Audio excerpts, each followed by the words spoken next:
할렐루야. 3일 동안 잘 지내셨습니까? 각 가정에서 예배를 드리시는 모든 분들께 하나님의 영광이 또 은혜가 말씀 가운데 충만하기를 소망합니다.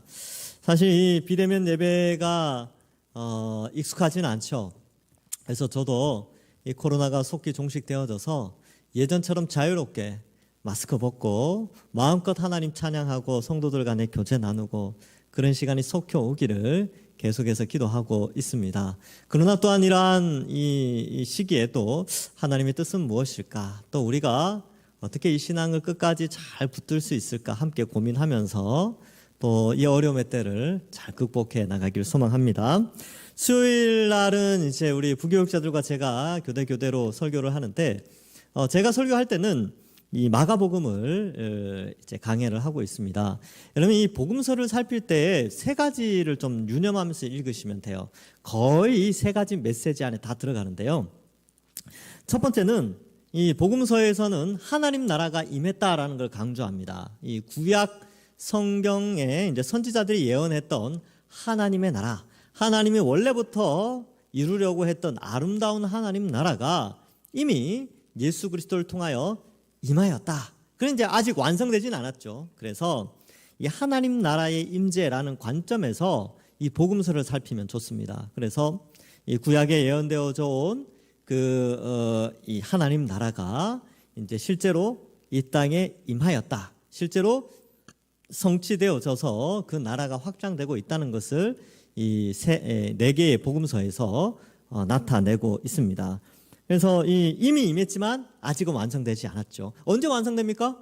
예수님이 재림으로 말미암아 예수님의 재림으로 이 하나님 나라가 완성되어집니다. 지금은 그러니까 그리스도의 초림과 재림 사이에는 어떤 일이 벌어지냐 하면 하나님 나라가 임했는데 그 안에 들어가서 살 사람들 있죠. 사람들. 하나님의 백성들을 불러 모으는 기간이다. 이렇게 생각하시면 됩니다. 다 불러 모으면요. 하나님 나라가 이제 완성되어지죠. 그래서 그 나라 가운데 있던 기존에 존재하던 모든 악한 것들, 죄악들, 슬픔들, 고통들, 죽음 뭐 이런 것들은 다 불못에 던져지고 완성된 하나님 나라가 이루어지게 됩니다. 자, 그런데 이 복음서에서는 하나님 나라가 임했다. 두 번째로는 그럼 그 나라의 통치자는 누구냐? 역시 구약 성경에서 이 통치자에 대해서 이 구원자에 대해서 나타내고 있는데 그분이 바로 메시아, 히브리어로는 메시아, 헬라어로는 그리스도, 기름 부음 받은 자가 누구냐? 그분은 바로 예수 그리스도시다. 예수님이시다라는 것을 우리에게 알려주고 있습니다. 세 번째로는 그러면 그 나라의 백성들은 어떻게 형성되어지는가? 즉 그 나라에는 누가 입성해서 살게 되는가? 이 문제인데 이것은 이제 구원과 관련된 것이죠. 그것은 바로 통치자이신 예수 그리스도를 믿는 자가 그 나라의 백성이 된다라는 것을 이 복음서에서는 그 메시지를 전달해 주고 있습니다. 그래서 이 예수님을 믿는다는 것은 예수님을 따라가는 것, 쫓아가는 것, 제자와 같은 삶 이런 것들을 의미하고 예수님이 오셔서 걸으신 십자가의 길을 동일하게 걷는 자들이 바로 이 하나님 나라의 백성이 된다는 것을 알려주고 있습니다. 그런데 이제 오해해서는 안 되죠. 오해해서는 뭘 오해하면 안 되느냐면 하나님 나라에 대해서는 아직 오지 않았다라고 오해하면 안 된다는 거예요. 이미 왔지만 완성되지 않았죠. 근데 나라 자체가 시작되지 않았다 이렇게 생각해서도 안 되고요. 그렇게 되면 이제 유대인들처럼 그런 생각을 가지는 거예요. 아예 하나님 나라는 오지 않았기 때문에 예수님은 메시아가 아니다 이렇게 되어버리기 때문에 이것도 잘못된 거고요.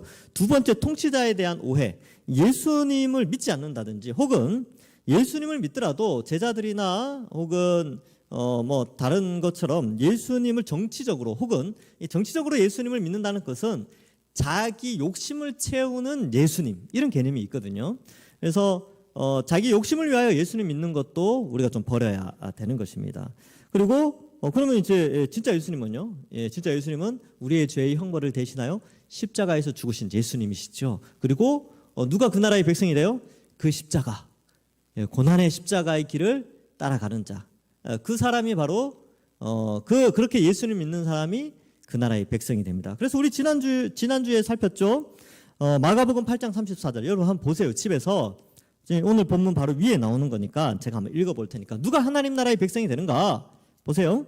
무리와 제자들을 불러 이르시되 누구든지 나를 따라오려거든 자기를 부인하고 자기 십자가를 지고 나를 따를 것이니라. 이렇게 기록하고 있습니다. 그래서 우리가 예수님 믿을 때 많이 오해를 하죠. 그래서 뭐 예수님 믿으면 부자 된다, 뭐 건강하게 오래오래 산다, 뭐가 잘 된다, 자녀들 출세한다, 사업이 성공한다, 뭐 이런 식으로 예수님 믿는데, 예수님은 우리에게 말씀하시죠. 누구든지 나를 따라오려거든 자기 십자가를 지고 따라와라. 그러니까 하나님 나라 관점에서 그 나라의 백성은 각자에게 주어진 사명에 따라 살아야 되는 것이지, 자기 욕심을 채우는 목적으로 하나님 나라의 백성이 되는 것이 아니라는 것을 우리에게 알려주고 있습니다. 자, 이러한 하나님 나라의 임재, 그 나라의 통치자 예수님, 그리고 그 예수를 믿는 자들이 살아가는 삶, 또 그 예수를 믿는 것, 이것이 바로 하나님 나라의 백성이 되는 것이, 이게 이제 복음서 전체의 중요한 메시지다라는 것을 살펴보았습니다. 오늘은 이제 계속해서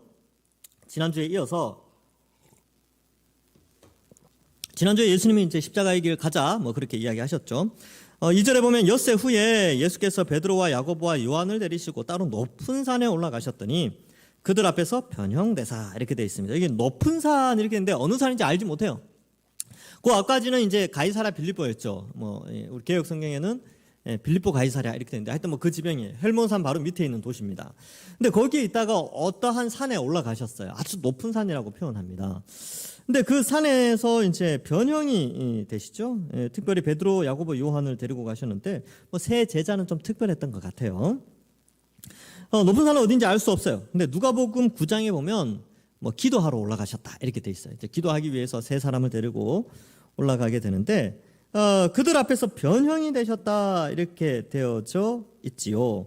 그래서 하나님의 영광스러운 형태로 변화가 되어지는데, 그 3절에 보니까 옷이 광채가 나며 세상에서 빨래하는 자가 그렇게 희귀할 수 없을 만큼 매우 희어졌더라, 이렇게 기록하고 있습니다. 그래서 예수님의 몸에 광채가 나타나는 자체 발광, 그러니까 옷이 너무나 희게 변화된 것이죠. 그러니까 너무나 밝게 빛나는 예수님의 모습. 그러니까 어떻게 보면 이제 예수님의 신성한, 예수님이 신적 존재임을 나타내는, 예수님이 하나님이심을 나타내는 그런 영광스러운 장면을 나타내고 있습니다.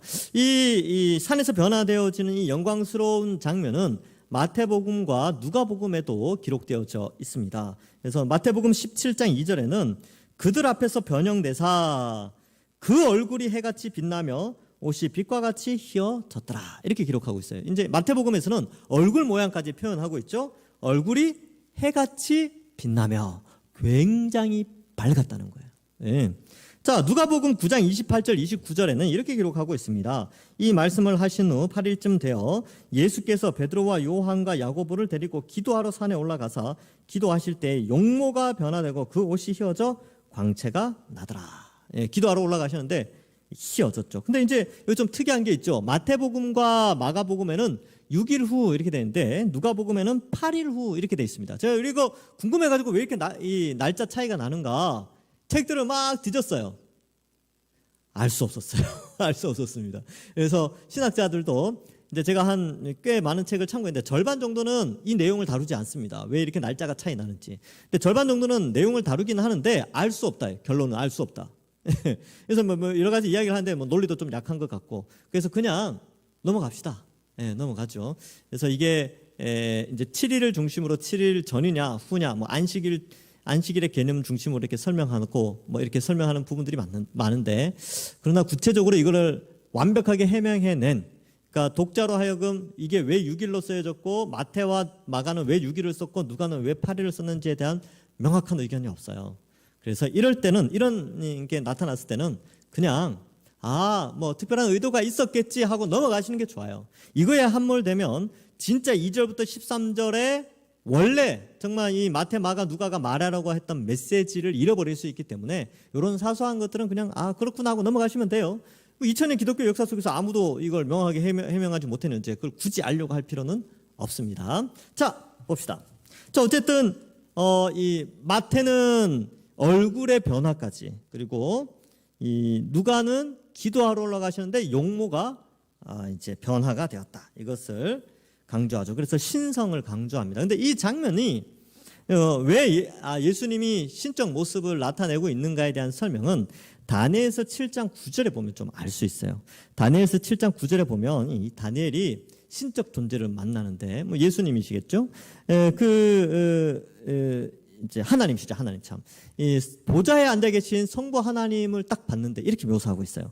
내가 보니 왕좌가 놓이고 옛적부터 항상 계시니가 좌정하셨는데 그의 옷은 희기가 눈 같고 그의 머리털은 깨끗한 양의 털 같고 그의 보좌는 불꽃이요 그의 바퀴는 타오르는 불이며 이렇게 기록하고 있습니다. 사도 요한도 사실 나중에 요한계시록에 보면 예수님의 얼굴이 빛난다. 그리고 이 눈은 불꽃 같고 뭐 이렇게 발은 빛나는 주석 같고 뭐 이렇게 예수님의 영광스러운 신성을 묘사하고 있습니다. 그래서 다니엘은 성부 하나님의 묘사를, 요한은 성자 예수님의 묘사를 하는데 둘 다 동일하게 이 빛나는 영광으로 빛나는 모습을 나타내고 이 변화산에서 예수님의 모양이 바로 그렇게 아름답게 빛났다라는 것을 우리에게 알려주고 있습니다. 그래서 예수님은요 하나님이십니다. 신적이죠. 신적 존재. 그러니까 성부, 성자, 성령 하나님 이렇게 표현하는데 성자 하나님이세요.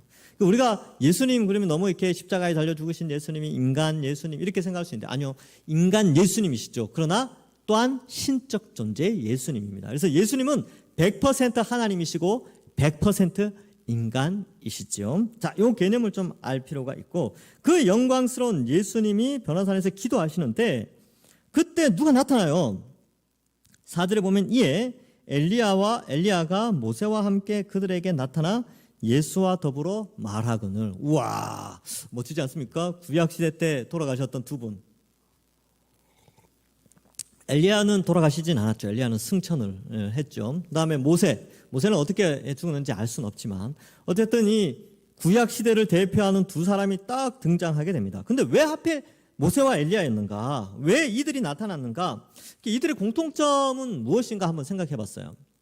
그래서 이들의 공통점은 이제 크게는 두 가지로 알 수 있어요. 첫 번째는 둘 다 이스라엘 건국과 연결되어 있습니다. 모세는 이제 잘 알죠. 출애굽을 할 때에 그 백성들을 데리고 하나님의 백성들을 데리고 나와서 이제 그 가나안 땅으로 들어가죠. 그러면서 이제 시내산에서 하나님과 언약을 맺고 이스라엘 나라가 형성이 됩니다. 신정 국가가 형성이 되는 것이죠. 그래서 이 모세는 이스라엘을 건국하는 중심에 있었어요. 그러면 엘리야는 뭐냐? 엘리야는 무너진 이스라엘을 회복하는 가운데 중심에 있었습니다. 아합과 이세벨에 의해서 북쪽 이스라엘이 거의 무너졌죠. 거의 무너졌는데 엘리야가 그 무너진 이 이스라엘을 세우려고 애를 씁니다. 그래서 갈멜산에서 무너진 제단을 세우고 하나님께 이제 예배를 드리죠. 그리고 바알과 아세라 선지자 850명과 싸워서 승리하게 되는 그러한 새 이스라엘을 개혁하고 새롭게 하는 일에 엘리야가 사용되어집니다. 그래서 둘 다 이스라엘을 새롭게 하고 건국하는데 큰 영향력을 나타냈고 또한 둘 다 신의 산과 아주 밀접하게 연결되어져 있습니다. 그래서 이 높은 산이라고 예수님이 높은 산에 나타났죠. 그래서 이 높은 산에서 모세와 엘리야를 만났다. 마치 이제 그러한 신의 산의 어떤 그런 이미지를 좀 나타내는 그런 모습이죠. 그래서 모세는 신의 산에서 하나님과 언약을 맺고 백성들에게 하나님의 법, 하나님 나라의 법인 율법을 선포하게 됩니다. 그리고 엘리야는요, 갈멜산 전투에서 이제 이기고, 근데 생명의 위협을 받아서 신의 산으로 피신을 가죠. 근데 신의 산에서 하나님이 세미한 음성으로 세 가지, 그러니까 이 엘리야가 죽고 싶을 정도로 괴로운 세 가지 고민이 있었는데 이 세 가지 고민을 해결해 주십니다. 그래서 다시 이스라엘로 돌아가서 회복을 하지요. 그래서 신의 산에서 엘리야가 예수님이 아니고 하나님을 만났죠. 그래서 이스라엘을 회복하는 그런 장면이 나옵니다. 자, 뿐만 아니라 이 모세와 엘리야는 어떤 또 공통점이 있냐면 둘 다 왕의 세력에 대항하여 이스라엘을 새롭게 했다는 거예요. 그러니까 모세는 바로죠, 바로의 위협 앞에서 하나님을 의지하여 이스라엘을 건국하는 데 힘을 쏟는 사람이고요. 엘리야는 아합과 이세벨의 죽음의 위협 속에서 그 길을 걸었어요. 둘 다 거친 고난의 길, 거친 광야의 길을 걸었던 사람입니다. 자, 근데 이들과 예수님의 공통점은요? 예수님은 이들 모든 것들을 다 통합해서 역사하셨죠. 새 이스라엘을 건국하셨고요. 예수님은 바로 십자가의 길, 고난의 길을 걸으셨습니다. 그래서 이 높은 산에서 이 예수님과 모세와 엘리야가 이렇게 등장하는 걸 통해서 지금 새 이스라엘이 예수님을 통하여 형성되어진다는 것을 우리에게 알려주고 있는 것이죠. 그리고 이 모세와 엘리야가 나타났다는 것은 이제 예수님을 통하여 새롭게 형성될 새 이스라엘은 이 모세와 엘리야와 같은 사역을 감당하게 됩니다. 놀랍죠. 우리 교회가 모세와 엘리야와 같은 역할을 한다는 거예요. 그 사명을 감당하는 것이죠. 그래서 이 요한계시록 11장에서는요. 두 증인이 나오는데 두 증인에 대한 묘사가 모세와 엘리야예요. 근데 이 두 증인은 교회를 상징하거든요. 제가 한번 읽어볼게요. 계시록 11장 5절과 6절입니다. 만일 누구든지 그들을, 이 두 증인이에요. 그들을 해하고자 하면 그들의 입에서 불이 나와서 그들의 원수를 삼켜버릴 것이요. 예, 모세와 엘리야를 해하려고 했던 자들은 어땠습니까? 모세를 해하려고 했던 사람은 땅이 갈라져서 불이 그들을 삼킵니다. 그리고 엘리야를 해하고자 한 사람은 하늘에서 불이 떨어져서 그 50명씩 막 죽어나가는 그런 장면이 나오죠. 그 다음에 또 어떻습니까? 6절에 보면 그들이 권능을 가지고 하늘을 닫아 그 예언을 하는 날 동안 비가 오지 못하게 하고 또 권능을 가지고 물을 피로 변하게 하고 아무 때든지 원하는 대로 여러 가지 재앙을 땅을 치리로다. 이렇게 됐죠. 하늘을 닫아 그 예언을 하는 날 동안 비가 오지 못하게 하고 엘리야가 3년 반 동안 비 오지 못하게 했잖아요. 가뭄이 있을 거라고. 예, 그래서 3년 이상 비가 오지 않았죠. 이스라엘에. 그 다음에 물이 피로 변하게 하고 이건 누굽니까? 모세죠. 모세를 통하여서 애굽의 강들이 피로 변하는 장면인데 이 이제 두 증인의 사역이었어요. 근데 이것이 모세와 엘리야의 사역이었는데 교회의 사역이다. 그래서 모세와 엘리야는 어떻게 보면 이제 예수님을 통하여 새롭게 형성될 새 이스라엘의 어떤 사역의 방향 또 모습 이런 것들을 좀 상징하는 인물로 등장하게 됩니다. 그리고 이것을 지켜보던 베드로, 야고보, 요한도 결국 이들과 같이 복음을 전파하고 이 사명 감당 거친 사명의 길, 십자가의 길을 걷게 되는 것이지요. 자, 이 장면을 보면서 궁금하실 거예요. 4절 끝에 예수와 더불어 말하거늘 무슨 말을 했을까? 몰라요. 모릅니다. 내용이 안 나오니까 몰라요. 그냥 말씀을 나누셨구나 이렇게 이해하시면 되고 이제 뒤에 베드로가 예수께 고하되 라삐여 우리가 여기 있는 것이 좋사오니 우리가 초막셋을 짓되 하나는 주를 위하여 하나는 모세를 위하여 하나는 엘리야를 위하여 하사이다. 이 의미가 이 베드로가 어떤 의미로 이것을 말했는지는 정확하게 알 수가 없어요. 책을 이렇게 읽어보니까 구체적으로 이유를 설명하는 게 없고 또 여러 가지 안을 제시하기는 하는데 그건 어디까지 안이에요. 그러니까 조금 설득력이 그렇게 많이 없어서 그냥 베드로가 그냥 그렇게 말했구나. 왜? 6절에 그 이유가 나오죠. 이는 그들이 몹시 무서워하므로 무슨 말을 할지 알지 못함이더라. 이게 이제 힌트죠. 이게 뭐냐 하면 베드로가 너무 무서웠어요. 그리고 뭔 말을 하긴 해야 되겠는데 뭔 말을 해야 될지는 모르겠고 그냥 이게 좋을 것 같아서 그냥 마음에 그렇게 이야기했다. 이렇게 좀 받아들이시면 되겠습니다. 근데 여기서 중요한 것은 몹시 무서워했다는 거예요. 여러분 이 예수님의 영광스럽게 변화된 모습 모세와 엘리야가 나타나면 우리는 우와 좋다라고 생각할 수 있잖아요. 그러나 그 모습을 실제로 보면 죄를 가진 인간이 하나님의 신성을 목격하게 되면 첫 번째 반응이 뭐냐면 두려워하는 거예요. 무서워하는 거죠. 여러분 우리도 똑같죠. 우리가 처음 예수님을 만났을 때 어땠습니까? 우리가 복음을 듣고 예수 그리스도의 십자가 복음을 듣고 첫 반응이 뭡니까? 두려워 떨며 하나님 앞에 회개한 거 아닙니까? 회개. 왜? 그 죄의 결과가 얼마나 끔찍한 것을 알게 되었고 하나님의 위엄과 그 신성이 얼마나 위대하신가를 깨닫고 나면 인간의 첫 번째 반응은 뭐냐 하면 회개예요. 회개. 두려워 떠는 것이죠. 그래서 우리가 예수님을 말씀을 통해서 만나면요 첫 반응이 그거예요. 주여 용서해 주십시오. 저는 죄인입니다. 이렇게 고백을 하는 것이죠. 요즘 이제 신비주의자들은 그렇지 않아요. 신비주의자들은 그렇대요. 꿈에서 기도하다가 환상을 봤는데 예수님이 영광스러운 모습으로 내 앞에 나타났습니다. 제가 얼마나 기뻤는지요. 예수님 손도 잡고 예수님이 저한테 막 안아도 주시고 예수님이 막 그랬다고. 실제로 그걸 경험했다고. 다 거짓말입니다.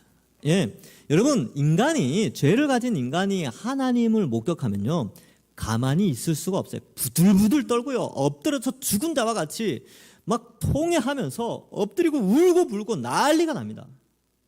그게 하나님을 만난 사람의 모습이에요. 원래는. 예, 근데 이제 오늘날 신비주의자들은 예수님 영광스러운 빛 가운데 저를 만나 주셔서 감사합니다. 너무 좋아요. 이렇게 반응이 나올 수가 없다니까요. 자, 그래서 여러분 이사야 6장 5절에 보면 이사야가 하늘 성전을 봤어요. 하나님의 영광을 봤습니다. 그럼 이사야가 막 춤추고 그랬을까요? 아니요. 이사야 6장 5절에 보면 이렇게 나옵니다. 그때 내가 말하되 화로다 나여 망하게 되었도다. 나는 입술이 부정한 사람이요 나는 입술이 부정한 백성 중에 거주하면서 만군의 여호와이신 왕을 배웠음이로다 하였더라. 망하게 되었다. 괴로워하는 거죠.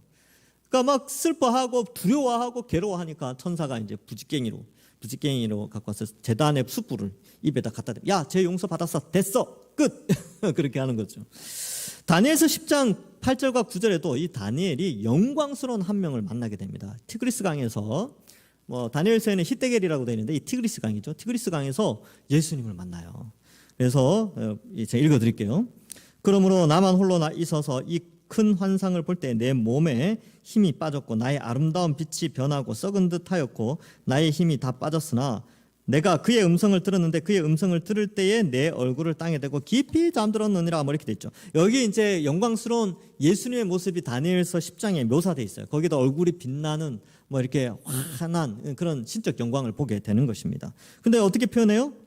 나의 아름다운 빛이 변하여 썩은 듯했고 얼굴을 땅에 대고 깊이 잠들 정도로 기절했다는 거죠. 신적 영광을 본 사람은 다 그렇게 되는 거예요.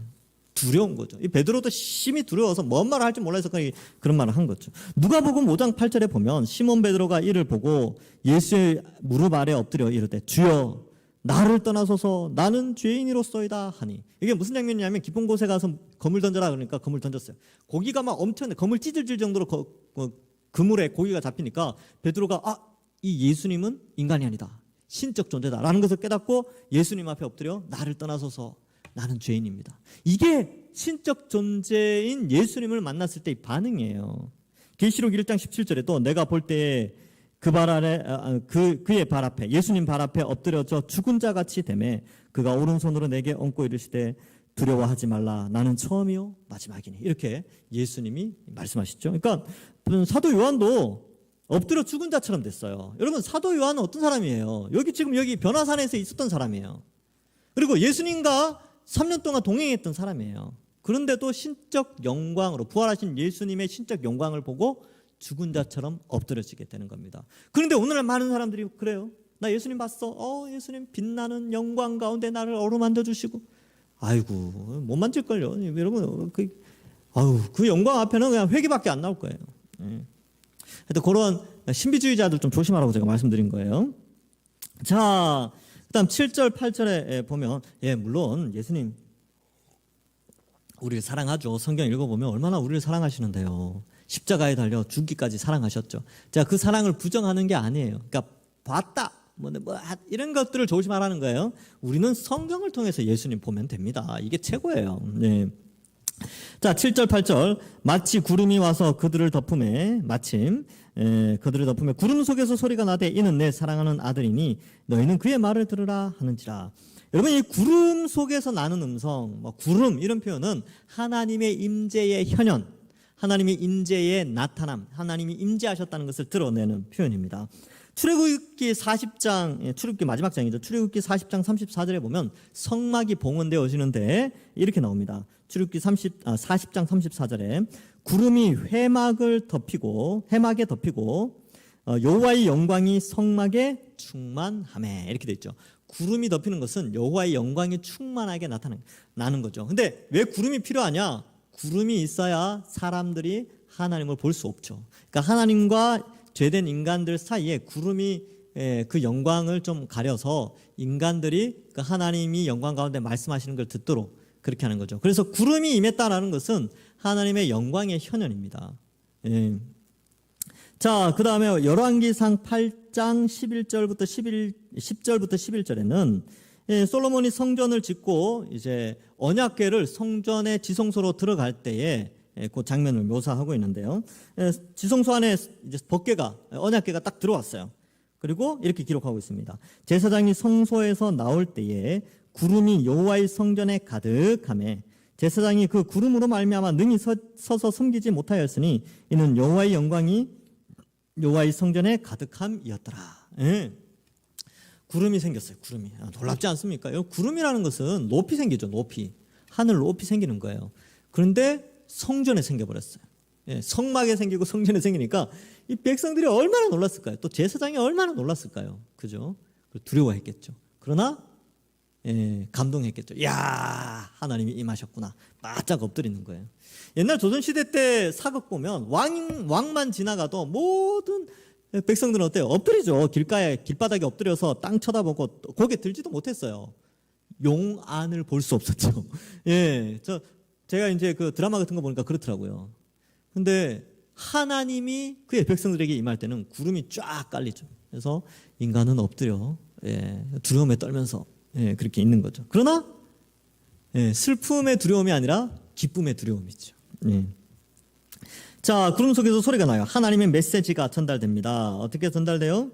이는 내 사랑하는 아들이니 너희는 그의 말을 들으라 하는지라. 두 가지죠. 이는 내 사랑하는 아들이다. 이 표현은 예수님이 세례 받으실 때도 나왔죠. 마가복음 1장 11절에도 이는 내 사랑하는 아들이요 기뻐하는 자니 뭐 이렇게 나오는데 이 마태복음에는 기뻐하는 자가 표현되어져 있고요. 이는 내 사랑하는 아들이요 기뻐하는 자다. 이렇게 마태복음 17장에는 나오고요. 누가복음 9장에는 이는 내 사랑하는 아들이요 택한 자니, 이 택한 자가 표현되어져 있습니다. 근데 여기에는 그냥 이는 내 사랑하는 아들이니 마가복음에는 이것만 나오고요.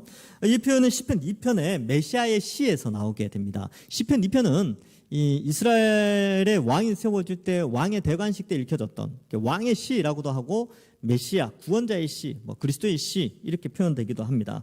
거기에 시편 2편 7편에 너는 내 아들이라 오늘날 내가 너를 낳았도다. 이 표현이 나오게 되는 것이죠. 그래서 왕이신 예수님, 그 시편 2편에 예언되었던 메시아이신 예수님을 표현하는, 하나님이 직접 증거하는 그런 내용이 있고요. 저의 말을 들으라 이 표현은 신명기 18장 15절에 나오는 모세가 예언한 메시아예요. 그래서 신명기 18장에는 모세가 나와 같은 선지자 한 명이 등장할 것이다 라고 예언을 합니다. 근데 이 나와 같다라는 것이 모세와 같은 건데, 모세는 어떤 역할을 했죠? 이스라엘을 건국했잖아요. 그죠? 그러니까 새 이스라엘을 건국할 선지자. 그분이 누구라고요? 예수님. 우리가 그 새 이스라엘을 건국한 예수님을 믿는 자들이니까 그 예수님이 등장하게 되면 모세가 어떻게 말을 했냐면 이렇게 말했어요. 신명기 18장 15절에 내 하나님 여호와께서 너희 가운데 내 형제 중에서 너를 위하여 나와 같은 선지자 하나를 일으키리니 너희는 그의 말을 들을지니라. 이렇게 됐어요. 너희는 그의 말을 들을지니라. 그러니까 하나님께서 구름 가운데서 이는 내 사랑하는 아들이니 너희는 그의 말을 들을지라. 이렇게 표현하고 있는 것이지요. 그래서 너희는 그의 말을 들으라 하신지라 이 표현은 구약의 모세가 예언했던 그 메시지가 바로 예수님을 통하여 성취되었다는 것을 다른 선지자를 통해서 말씀하시는 게 아니라 하나님이 직접 구름 가운데서 직접 말하시는 거죠. 그만큼 예수님은 하나님의 아들이요 새 이스라엘의 왕이시요 또한 그리스도시요 모세가 예언했던 바로 그분이다라는 것을 여기에서 강조하고 있습니다. 자, 그래서 문득 둘러보니 어떻게 돼요? 아무도 계시지 않죠. 그러니까 베드로와 야고보와 요한은 이 메시지를 정확하게 이제 알게 되는 거죠. 물론 이제 지금은 잘 애매하지만 나중에 성령이 임하여서 이 모든 것을 다 깨닫게 됩니다. 우리는 그래서 참 감사해요. 우리는 명확하게 다 이해한 시대, 성령이 우리 속에 계시는 가운데서 말씀을 보니까 잘 이해할 수가 있는 것이죠. 자, 9절부터 13절을 한번 살펴보면 이렇습니다. 그들이 산에서 내려올 때 예수께서 경고하시되 인자가 죽은 자 가운데서 살아날 때까지는 본 것을 아무에게도 이르지 말라. 그러니까 이 왜 표현을 썼냐 하면 이 예수님에 대한 잘못된 인식, 정치적 메시아로 이해하는 거죠. 지금 제자들의 인식이 좀 그래요. 이제 로마를 뒤집어 엎고 예루살렘이 독립하여서 과거처럼 다윗 때처럼 아주 탁월한 국가가 형성될 것이다라는 그런 정치적 야망을 가지고 예수님을 쫓아다녔거든요. 제자들이. 그러니까 이들의 인식이 부족하니까 이걸 이야기하지 마라. 나중에 성령이 오시고 나면 살아날 때까지 그 이제 부활한 예수님 목격할 때까지는 이런 말 하지 마라. 왜? 오해할 수 있으니까. 그런 정치적 메시아로 정치적 그리스도로 오해할 수 있기 때문에 자신을 숨기기를 원하십니다. 10절에 보면 이렇게 표현하죠. 그들이 이 말씀을 마음에 두며 서로 문의하되 죽은 자 가운데서 살아나는 것이 무엇일까 이렇게 표현을 하지요. 그러니까 아직 완벽한 깨달음이 없는 거예요. 그러니까 부활하신 예수님을 목격하지도 않았고 성령이 오시지도 않았기 때문에 이것을 잘 모르는 거죠. 그러니까 마치 앞에 나왔던 베세다에서 맹인이 등장했죠. 시각장애인이 등장하여서 이 보통은 예수님이 한 번만에 다 고쳐주시는데 이 베세다 시각장애인은 두 번에 걸쳐서 고쳐줍니다. 첫 번째는 좀 희미하게, 두 번째는 완벽하게. 그러니까 어떻게 보면 이제 이 제자들의 상태가 첫 번째 그 희미한 상태, 그거가 좀 연결되어 있죠. 나 언제 선명해져요? 부활하신 예수님 만나고 성령이 임재하며 선명하게 모든 것을 깨닫게 되는데 여기서는 서로 막 문의하죠. 잘 모르니까. 그래서 이 부활의 개념이 명확하게 없으니까 이제 이런 이야기를 하게 됩니다. 결국 이제 이 내용이 9장, 10장에 가면 뭐 누가 큰 사람이냐, 누가 높은 자리를 차지할 거냐, 뭐 이거 가지고 계속 다투게 되는 것이죠.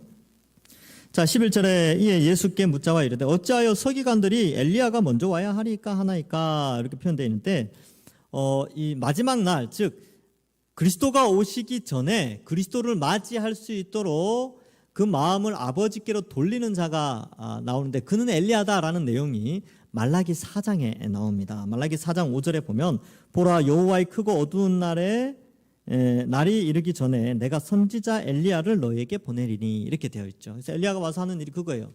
자녀들의 마음을 아버지께로 돌리는 그 일을 하는데 이 엘리야가 와야 된다고 하는데 어떻게 된 겁니까? 그러니까 예수님이 설명해 주시죠. 이르되 엘리야가 과연 먼저 와서 모든 것을 회복하였거니와 이렇게 되어져 있습니다. 그래서 NLT 영어 성경에 보면 set in order라고 돼 있어서 정상으로 모든 것을 정상으로 되돌려 놓았다 이런 의미가 있습니다. 그러니까 이 엘리야가 와서 이미 이 사역을 완수했다는 거죠. 말라기 4장 5절과 6절에 나오는 그 사역을 엘리야가 완성을 했다. 이것을 알려주고 있습니다. 그럼 그 엘리야가 누굽니까? 마태복음 11장 14절에 보면 만일 너희가 즐겨받을진대 오리라 한 엘리야가 곧 이 사람이니라 이렇게 표현하고 있어요. 이 사람이 누구냐면 그 문맥상 세례 요한입니다. 또 병행구인 마태복음 17장에 이 장면이 그대로 나오는데 거기에는 보충 설명을 하고 있어요. 마태가 마태복음 17장 12절과 13절에 이렇게 기록합니다. 내가 너희에게 말하노니 엘리야가 이미 왔을 때 사람들이 알지 못하고 임의로 대우하였도다. 인자도 이와 같이 그들에게 고난을 받으리라 하시니 그제서야 제자들이 예수께서 말씀하신 것이 세례 요한인 줄을 깨달으니라 이렇게 되어 있어요. 그래서 이 엘리야는 세례 요한이지요. 자, 그런데 이 세례 요한에 집중하는 것이 아니라 이제 예수님은 본인에 대한 집중을 요구합니다. 그래서 12절에 보면 엘리야가 과연 먼저 와서 모든 것을 회복하였거니와 이제 세례 요한이 그렇게 했다는 거죠. 어찌 인자에 대하여 기록하기를 많은 고난을 받고 멸시를 당하리라 하였느냐 이렇게 되어져 있죠. 많은 사람들이 엘리야에 대해서 궁금해합니다. 그런데 정작 메시아에 대한 바른 지식이 없다는 것을 알려주고 있죠. 메시아가 당하는 고난에 대해서는 아무도 궁금해하지 않습니다. 왜 그럴까요? 왜 사람들이 메시아의 고난엔 관심이 없을까요? 왜냐하면 그들의 정욕이 그들을 둘러쌌기 때문에 그렇습니다. 그들의 정욕은 뭐예요? 그들의 정욕은 메시아가 와서 이스라엘이라는 국가가 전 세계 가운데 옛날 다윗 왕 때처럼 아주 부유하고 강성한 강대국으로 변화되는 그걸 꿈꾸고 있었어요. 근데 그게 인간이 가진 정욕이었다니까요. 이 제자들이 가지고 있던 정욕, 그 다음에 그 당시 사두개인, 바리새인, 헤롯 땅, 할 것 없이 모든 사람들이 가지고 있었던 정욕이 뭐였냐면 메시아가 오면 완벽한 강대국으로 이스라엘이 선다라는 개념이 있었어요. 그러니까 그런 정욕에 눈이 가려워져서 정작 구약 성경에서 정말 메시아가 와서 구원자 그리스도가 와서 고난을 당한다는 것에는 집중하지 않은 거죠. 그걸 외면했죠. 외면. 지금 이스라엘에 있는 유대인들도 역시 이 그리스도의 고난에 대해서는 외면하고 있습니다. 모른다는 거죠. 알 수가 없죠. 근데 이 내용이 뭡니까? 이사야 53장 3절부터 6절인데 제가 읽어드리겠습니다. 예수님이 말씀하신 메시아의 고난이 뭐냐? 이사야 53장 3절입니다. 그는 멸시를 받아 사람들에게 버림받았으며 강고를 많이 겪었으며 질고를 아는 자라. 마치 사람들이 그에게서 얼굴을 가리는 것 같이 멸시를 당하였고 우리도 그를 귀히 여기지 아니하였도다. 그는 실로 우리의 질고를 지고 우리의 슬픔을 당하였거늘 우리는 생각하기를 그는 징벌을 받아 하나님께 맞으며 고난을 당한다 하였도다. 그가 찔림은 우리의 허물 때문이요 그가 상함은 우리의 죄악 때문이라. 그가 징계를 받음으로 우리는 평화를 누리고 그가 채찍에 맞음으로 우리는 나음을 받았도다. 우리는 다 양 같아서 그릇 행하여 각기 제 길로 갔거늘 여호와께서는 우리 모두의 죄악을 그에게 담당시키셨도다. 예, 바로 이 메시지에 대한 예수님이 질문을 던지는 것이죠. 기록하기를 많은 고난을 받고 멸시를 당하리라 하였느냐? 왜 그렇게 하였느냐? 그 이유는 역시 세례 요한과 연결선상에 있다는 거예요. 어때요? 여기 앞에 보면